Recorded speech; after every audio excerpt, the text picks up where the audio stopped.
Looking good. Craig, thanks.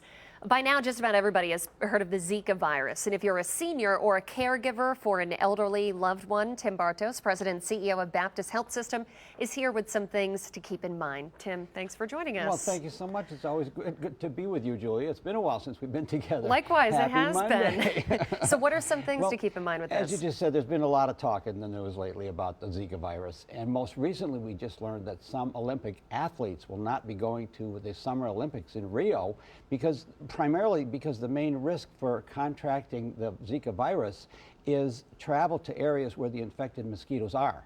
And that would be parts of Central and South America, Mexico, some Pacific islands, and most of the Caribbean.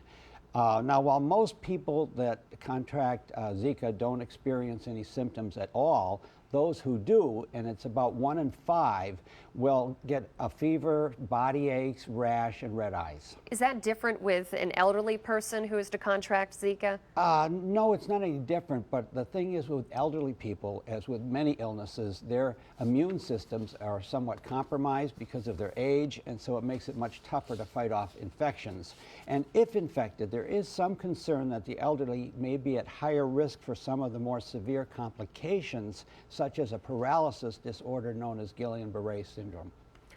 Last question I have, what can be done as it relates to prevention and treatment so that older adults out there, everyone can avoid exposure to Zika? Sure. Well, despite all the hype about this virus, there have only been about 800 reported cases in the U.S., and most of those are from people who have traveled. So the best thing you can do really is to avoid mosquitoes, and you can do that by wearing insect repellent, long pants, long sleeve shirts, stay away from standing water, that kind of thing. Or better yet, just stay inside where it's nice and cool. Stay in air conditioning if you can. And if you or a loved one suspect that you have some symptoms, be sure to seek medical attention immediately. And remember, Julia, as always, aging is mandatory. Getting old is not. Go buy some citronella candles. That's another good idea. Okay. Thank you.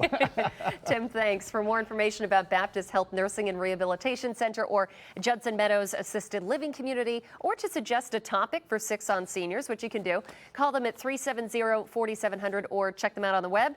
That is bapthealth.com.